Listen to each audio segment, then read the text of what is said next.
ಚಾಮುಂಡಿ ತಾಯಿಯ ಪೂಜೆಯ ಬಳಿಕ ಆಂಜನೇಯ ಸ್ವಾಮಿಗೂ ಕೂಡ ಪೂಜೆಯನ್ನ ಸಲ್ಲಿಸಿದ್ರು. ಆಂಜನೇಯ ಸ್ವಾಮಿ ಬಳಿಕ ಮಂಗಳಾರತಿಯನ್ನು ಕೂಡ ಸ್ವೀಕರಿಸಿದ್ರು. ಕೆಲವೇ ಕ್ಷಣಗಳಲ್ಲಿ ದಸರಾ ಮಹೋತ್ಸವದ ಉದ್ಘಾಟನೆಯಲ್ಲಿ ವೇದಿಕೆ ಕಾರ್ಯಕ್ರಮದಲ್ಲಿ ಪಾಲ್ಗೊಳ್ತಾರೆ. ಇಲ್ಲಿ ಏನಾಗುತ್ತೆ ಅಂದ್ರೆ ಅಷ್ಟಭುಜ ಮೂರ್ತಿ ಹೊಂದಿದೆ. ಚಾಮುಂಡೇಶ್ವರಿ ತಾಯಿ ಅಷ್ಟಭುಜ ಮೂರ್ತಿ, ಉತ್ಸವ ಮೂರ್ತಿ ಅಂತ ಇದನ್ನು ಕರೀತಾರೆ. ಅದನ್ನ ಅಲ್ಲಿ ಸಜ್ಜುಗೊಳಿಸಲಾಗಿದೆ. ಅಲ್ಲೊಂದು ಮಂಗಳಾರತಿ ಮಾಡಿ ಪುಷ್ಪಾರ್ಚನೆ ಮಾಡಿದ್ರೆ ಅಧಿಕೃತವಾಗಿ 415ನೇ ದಸರಾಗೆ ಉದ್ಘಾಟನೆ ಭಾಗ್ಯ ಸಿಕ್ಕಂತಾಗುತ್ತೆ. ಅದನ್ನು ನೆರವೇರಿಸುವಂತಹ ಕಾಲ. ಸೊ ವೇದಿಕೆಗೆ ಹೋಗ್ತಾ ಇರುವ ಸಂದರ್ಭ, ಆ ದೃಶ್ಯಾವಳಿಗಳನ್ನ ನೀವು ಗಮನಿಸ್ತಾ ಇದ್ದೀರಾ. ಬಾನು ಮುಷ್ತಾಕ್ ಆಡುವಂತಹ ಪ್ರತಿ ಮಾತಿನ ಬಗ್ಗೆ ಕೂಡ ಒಂದು ಕುತೂಹಲ ಇದೆ. ಆಮೇಲೆ ಈ ರೀತಿ ದಸರಾವನ್ನ ಉದ್ಘಾಟನೆ ಮಾಡ್ತಾ ಇರುವ ಅಲ್ಪಸಂಖ್ಯಾತರಲ್ಲಿ ನಿಸಾರ್ ಅಹಮದ್ ಅವರು ನಿತ್ಯೋತ್ಸವ, ತಾಯಿ ಭುವನೇಶ್ವರಿಗೆ ನಿತ್ಯೋತ್ಸವ ಬೆಳಗಿದ ಕವಿಯವರು, ಅವರು ಉದ್ಘಾಟನೆ ಮಾಡಿದ ಬಳಿಕ 5-6 ವರ್ಷಗಳ ಬಳಿಕ ಆ ಭಾಗ್ಯ ಮತ್ತೊಬ್ಬ ಅಲ್ಪಸಂಖ್ಯಾತ ಮಹಿಳೆಗೆ ಸಿಗ್ತಾ ಇದೆ. ಇದು ಆ ಸಮುದಾಯಕ್ಕೆ ವಿಪರೀತ ಖುಷಿ ಕೊಟ್ಟಿದೆ. ಭಾರತದಲ್ಲಿರುವಂತಹ ಒಂದು ಲಿಬರ್ಟಿ, ನಮ್ಮ ಪೂಜಾ ವಿಧಾನವನ್ನು ಅನುಸರಿಸಿದ್ರೆ ಯಾರು ಬೇಕಾದರೂ ಉದ್ಘಾಟನೆ ಮಾಡಬಹುದು ಅನ್ನುವಂತಹ ಸರ್ವಶ್ರೇಷ್ಠ ಸಂದೇಶ ಇದು. ಮೂರ್ತಿ ಪೂಜೆಯ ಶ್ರೇಷ್ಠತೆಯ ಸಂದೇಶ ಇದು. ಆಂಜನೇಯ ಸ್ವಾಮಿಯ ವಿಗ್ರಹಕ್ಕೂ ಕೂಡ ಪೂಜೆ ಸಲ್ಲಿಸುವಂತಹ ಸಂದರ್ಭ ಸೆರೆ ಸಿಕ್ಕಿದ್ದು ಹೀಗೆ.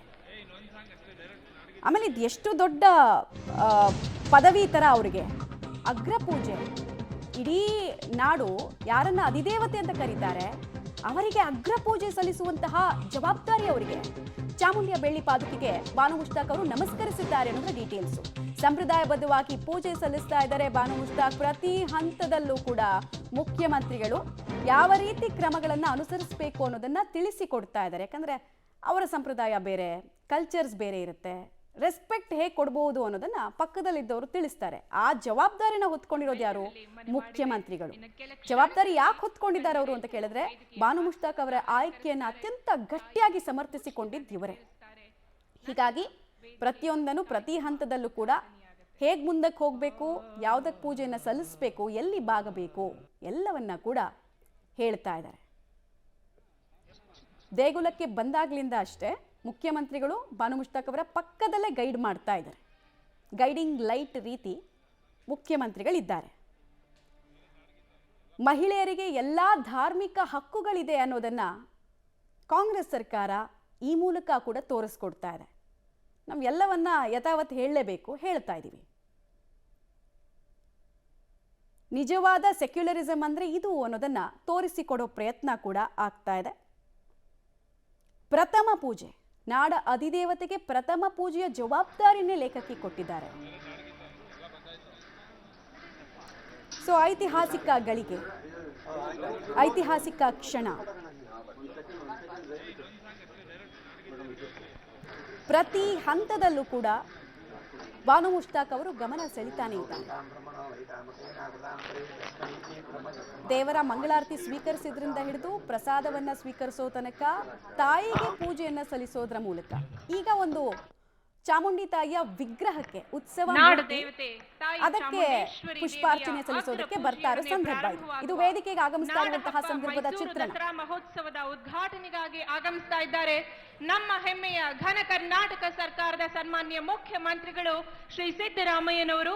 ಹಾಗೂ ಈ ವಿಶೇಷ ಕಾರ್ಯಕ್ರಮವನ್ನು ಉದ್ಘಾಟಿಸಲಿಕ್ಕೆ ಆಗಮಿಸಿರ್ತಕ್ಕಂತಹ ಪ್ರಖ್ಯಾತ ಸಾಹಿತಿಗಳು ಹಾಗೂ ಈ ಪ್ರಸಕ್ತ ಸಾಲಿನ ಬುಕರ್ ಪ್ರಶಸ್ತಿ ವಿಜೇತೆಯಾಗಿರ್ತಕ್ಕಂಥ ಶ್ರೀಮತಿ ಬಾನು. ವೇದಿಕೆಗೆ ಸಿಎಂ ಸಿದ್ದರಾಮಯ್ಯ ಹಾಗೂ ದಸರಾ ಉದ್ಘಾಟಕಿ ಬಾನು ಮುಷ್ತಾಕ್ ಅವರು ಈಗಷ್ಟೇ ಆಗಮಿಸಿದ್ರು.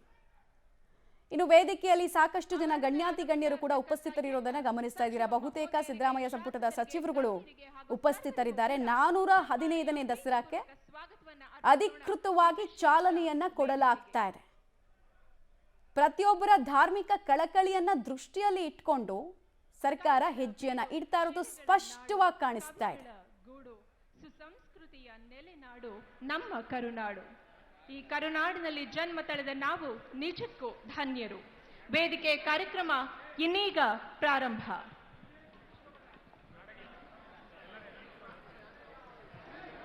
ಈ ವಿಶೇಷ ಕರುನಾಡಿನಲ್ಲಿ ಜನ್ಮ ತಳೆದ ಚಾಮುಂಡೇಶ್ವರಿಯನ್ನ ಹೊತ್ತು ಮೆರೆಸುವಂತಹ ವಿಶ್ವ ಪ್ರಸಿದ್ಧ ಮೈಸೂರು ದಸರಾ ಮಹೋತ್ಸವವನ್ನ ಈ ಬಾರಿ ಮುಸ್ಲಿಂ ಲೇಖಕಿ ಅಂತ ಕೆಲವರು ಕರೀತಾರೆ. ಬಟ್ ಈಗಷ್ಟೇ ನಾವು ಅವರು ಪ್ರತಿ ಪೂಜಾ ಪದ್ಧತಿಗಳನ್ನ ಕೂಡ ಫಾಲೋ ಮಾಡ್ತಾ ಇದ್ದಿದ್ದು ನೋಡಿದಾಗ ಅವರು ನಮ್ಮೊಳಗಿನ ಲೇಖಕಿ, ಅವರು ನಮ್ಮ ಜೊತೆ ಇರುವಂತಹ ಲೇಖಕಿ ಅಂತಾನೆ ಜನ ಭಾವಿಸ್ತಾ ಇದ್ದಾರೆ. ಬಾನು ಮುಷ್ತಾಕ್ ಅವರು ತಾಯಿ ಚಾಮುಂಡೇಶ್ವರಿಗೆ ಪುಷ್ಪಾರ್ಚನೆ ಮಾಡಿ ಪೂಜೆ ಸಲ್ಲಿಸೋ ಮೂಲಕ ಉದ್ಘಾಟನೆಯನ್ನ ನೆರವೇರಿಸ್ತಾರೆ.